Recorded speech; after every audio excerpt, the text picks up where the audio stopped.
आज हम लोग पढ़ने जा रहे हैं विक्रमशिला। क्या पढ़ने जा रहे हैं? विक्रमशिला। विक्रमशिला बौद्धकालीन प्रमुख शिक्षा केंद्र था।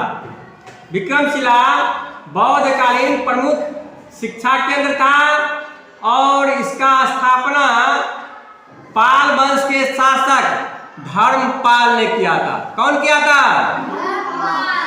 जोर से बोलेंगे। पाल वंश के शासक धर्मपाल ने किया था। किसने किया था? धर्मपाल बहुत ही प्रसिद्ध राजा थे, प्रतापी राजा थे। उन्होंने शिक्षा के प्रसार के लिए भागलपुर के अंतीचक में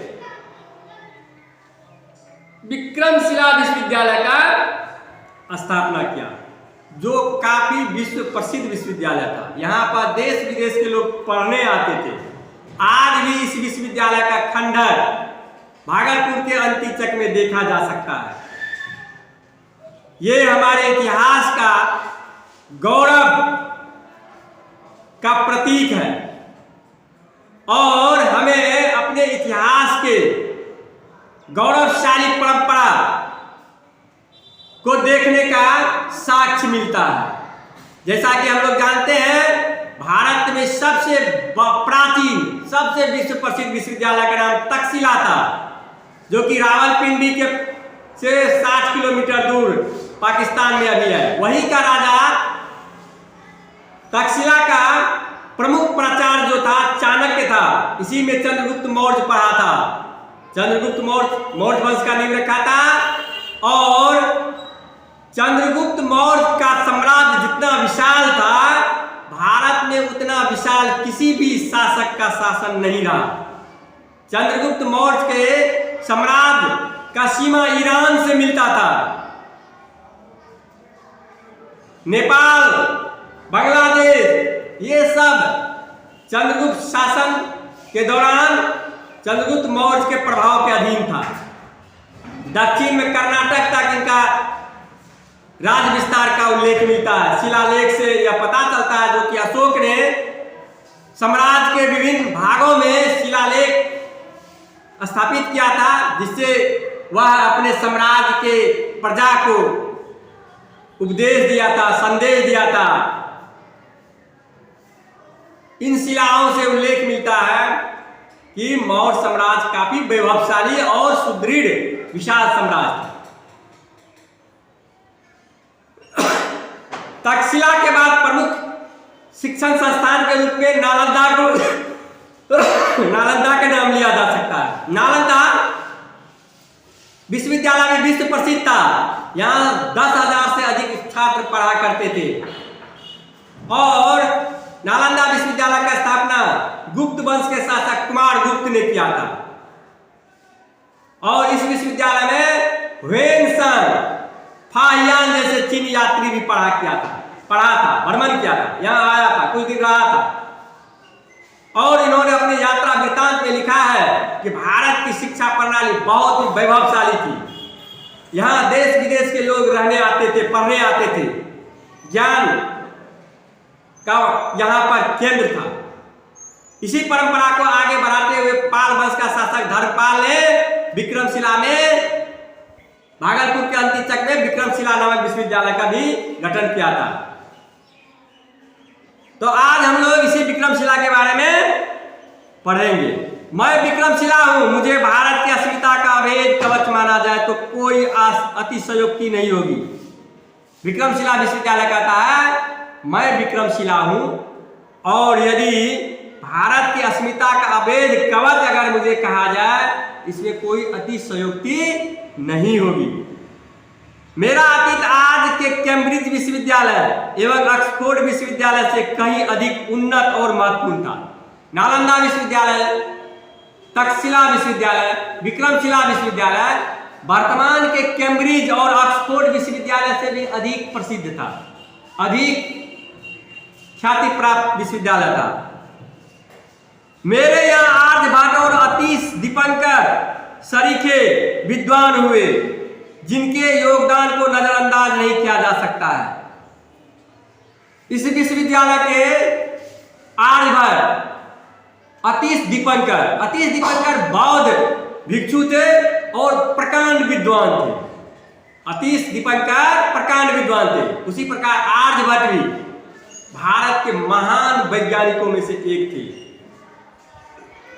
उन्होंने आर्यभट्ट ने आर्यभट्टियन नामक पुस्तक का रचना करके पृथ्वी गोल है और वह अपने अक्ष पर घूमती है, खगोल शास्त्र से संबंधित, अन्य नक्षत्र विज्ञान से संबंधित अन्य कई महत्वपूर्ण जानकारियां उन्होंने अपने पुस्तक में वर्णित किया। आर्यभट्ट महान वैज्ञानिक थे। उनके द्वारा जो शोध किया गया वह आज भी याद किया जाता है। जो बात अन्य खगोल शास्त्री 1500 ईस्वी के बाद कहा था, कोपरनिकस 1500 ईस्वी के बाद जो बात कहा था वह बात आर्यभट्ट बहुत पहले कर चुका था, 5वीं सदी में ही कह चुका था। इतना बड़ा विद्वान था वो। और आर्यभट्ट का जन्म जो है इसी बिहार में हुआ था। वो बिहार के महान विभूति है। खगोल विद्या के क्षेत्र में आर्यभट्ट विश्व प्रसिद्ध है, जबकि अतीश दीपंकर ने तिब्बत में बौद्ध धर्म का प्रचार प्रसार किया और लामा संप्रदाय की शुरुआत की।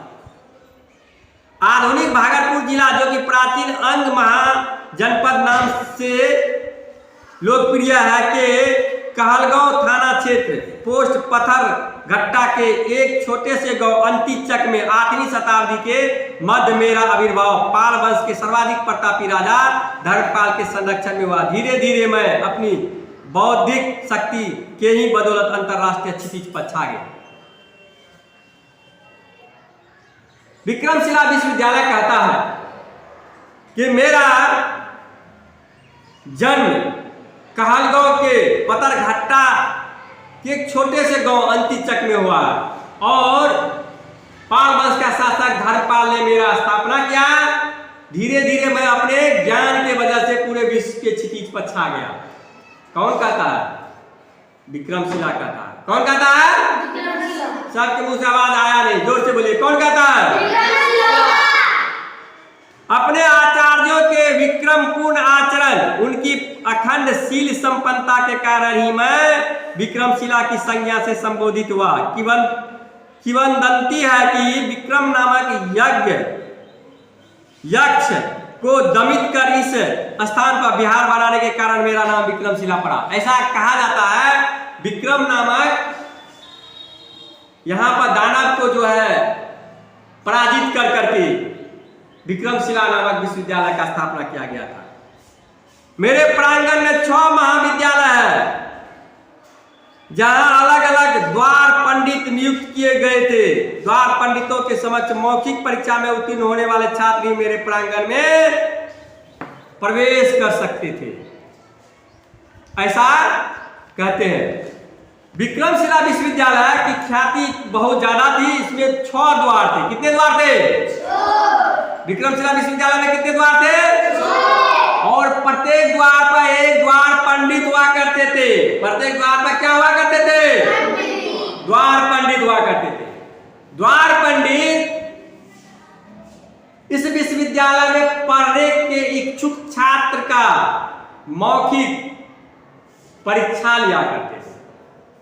जब छात्र इन मौखिक परीक्षा में पास हो जाते थे तब उनका एडमिशन इस विश्वविद्यालय में होता था, विक्रमशिला विश्वविद्यालय में होता था। द्वार पंडित आचार्य ज्ञान की विभिन्न शाखाओं जैसे तंत्र, योग, न्याय, काव्य और व्याकरण में पारंगत थे। ये द्वार पंडित जो थे वो योग में, तंत्र विद्या में, व्याकरण में पारंगत होते थे। द्वार पंडित केंद्रीय महाविद्यालय के द्वार पंडितों को मेरे आधार स्तंभ की श्रेणी में रखा जा सकता है। उल्लेखनीय है कि हरिभद्र मेरे प्रथम आचार्य कुलपति थे। हरिभद्र जो थे विक्रमशिला विश्वविद्यालय के प्रथम आचार्य थे। हरिभद्र विक्रमशिला के क्या थे? प्रथम आचार्य थे। हरिभद्र को शांति भद्र भी कहा जाता है। मेरे पास एक समृद्ध पुस्तकालय था। नालंदा विक्रमशिला विश्वविद्यालय के पास एक समृद्धशाली पुस्तकालय था। नालंदा विश्वविद्यालय के पास भी था। नालंदा विश्वविद्यालय के बारे में कहा जाता है जब कुतुबुद्दीन ऐबक का सेनापति बख्तियार खिलजी नालंदा विश्वविद्यालय को लूटा था, तो उन्होंने लूट करके इसमें आग लगा दिया था। आग लगने के बाद भी 6 महीना तक पुस्तक जलते रह गया। समझो कितना बड़ा विश्वविद्यालय था, कितना बड़ा पुस्तकालय था। क्योंकि उस समय में मुस्लिम लोग आक्रांता जो था, मुस्लिम आक्रमणकारी जो था, वह महत्वपूर्ण विद्या केंद्रों को, मंदिरों को तोड़ दिया करता था। हिंदुओं को का धर्म परिवर्तन करा करके उसे मुस्लिम बनाता था, उसको मारता था, पीटता था, लूटता था। उसी क्रम में विक्रमशिला विश्वविद्यालय और नालंदा विश्वविद्यालय दोनों को ध्वस्त कर दिया बख्तियार खिलजी ने। बहुत ही दुर्दांत आताताई था यह।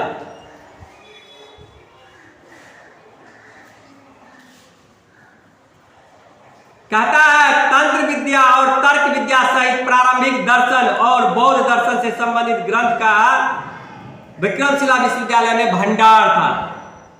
यहाँ की पांडुलिपियों को तैयार करने के लिए आचार्य और शोधार्थी दोनों अधिकृत थे। राजा गोपाल द्वितीय के शासनकाल के 15वें वर्ष में प्रसिद्ध ग्रंथ अष्ट सहस्रिका प्रज्ञा पारमिता की पांडुलिपि मेरे घर ही तैयार की गई थी। विक्रमशिला विश्वविद्यालय कहता है कि प्रज्ञा पारमिता का पांडुलिपि विक्रमशिला में ही तैयार किया गया था। कहाँ तैयार किया गया था? विक्रमशिला में तैयार किया गया था। यह ग्रंथ आज भी ब्रिटिश म्यूजियम लंदन की धरोहर में शामिल है। यह ग्रंथ आज भी इंग्लैंड में है, इंग्लैंड के लंदन में। दानशील, धैर्य, वीर्य, ध्यान और प्रज्ञा पारमिता के प्रमुख अंग थे, जिनमें पारंगत होना मेरे उद्देश्य में शामिल था। उपाय, कौशल्य, प्राणिधान, बल एवं ज्ञान को मिलाकर के कुल 10 पारमिताओं में पारंगत होना अपने आप में साधारण बात नहीं थी। यह मनुष्य को पूर्ण मानव बनाने की प्रक्रिया है, जो मेरी गरिमा की चरम परिणति है। इस प्रकार से विक्रमशिला विश्वविद्यालय में काफी ज्ञान के 10 विषयों में पारंगत बनाया जाता था। 10वीं 11वीं शताब्दी तक मैं पूर्वी एशिया का एक उत्कृष्ट शिक्षा केंद्र बन चुका था। अब यहाँ पर विभिन्न शोध करने वाले विद्यार्थी आते थे, विद्या अध्ययन करते थे। फिर आचार्य अपने शिष्य को पुत्रवत मान उसे बौद्ध सिद्धांत से परिचित कराते थे। विक्रमशिला विश्वविद्यालय के जो आचार्य थे, उनको शिक्षा देने के उपरांत उसे बौद्ध दर्शनों में पारंगत कराते थे,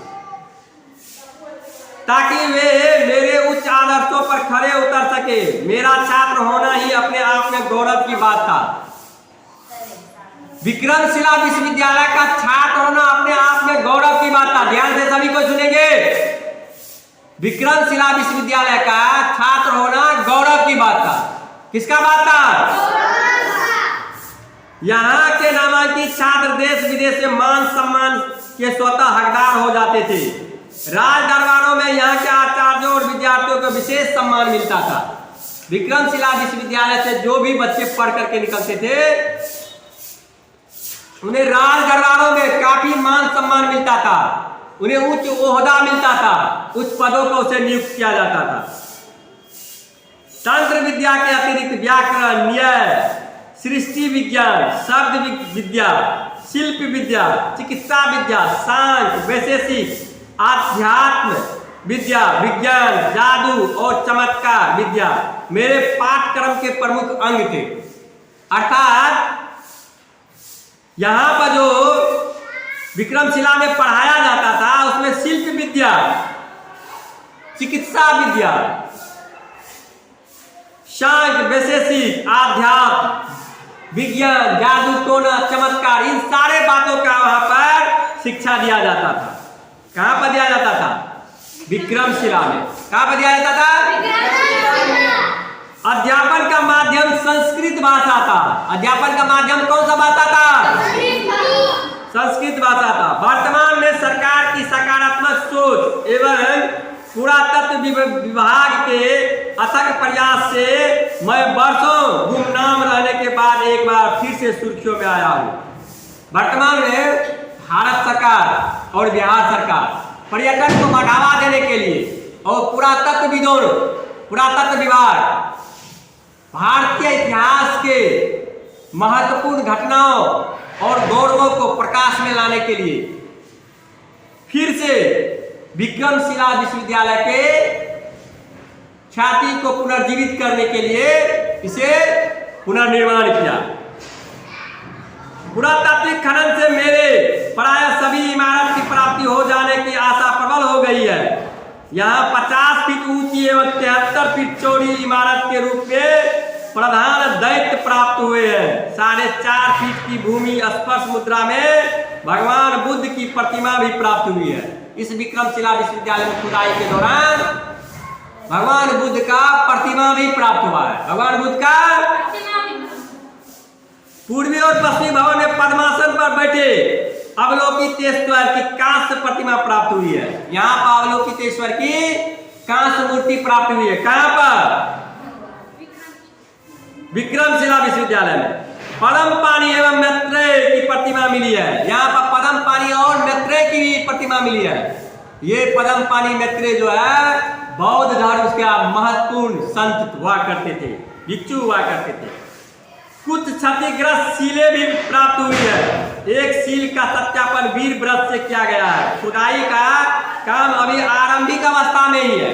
अभी भी खुदाई का काम जो है विक्रमशिला का आरंभिक अवस्था में है। कौन सा अवस्था में? अनेक महत्वपूर्ण वस्तुओं के प्रकाश में आने की संभावना बढ़ती जा रही है। 10,000 छात्र, 1,000 अध्यापक जहां रहा करते थे, उनकी भव्यता एवं विशालता के संबंध में कहना ही क्या। वास्तव में कोई दूसरा कई दृष्टिकोण से मैं एक अद्भुत और अलौकिक विश्वविद्यालय था। 13वीं शताब्दी के आरंभ में तुर्कों के आक्रमण के कारण मेरा सर्वनाश हो गया। विक्रमशिला विश्वविद्यालय का सर्वनाश कैसे हुआ? तुर्कों ने कर दिया। भ्रम बस किला समझ जाने के कारण ही मेरा यह हर्ष हुआ। तबकात-ए-नासिरी नामक ग्रंथ में मेरे विध्वंसकर्ता की जीवंत वर्णन उपलब्ध है। धर्म स्वामी नामक एक तिब्बती लामा ने मेरे पतन का वर्णन अत्यंत ही मार्मिक तरीके से किया है।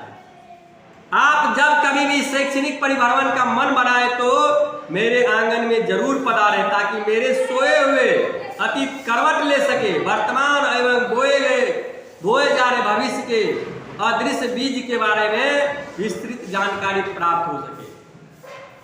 विक्रमशिला विश्वविद्यालय भारत का वैभव, विशालता और सांस्कृतिक धरोहर का प्रतीक है, जिसे पुरातत्वविदों ने फिर से पुनर्जीवित करने का प्रयास किया है।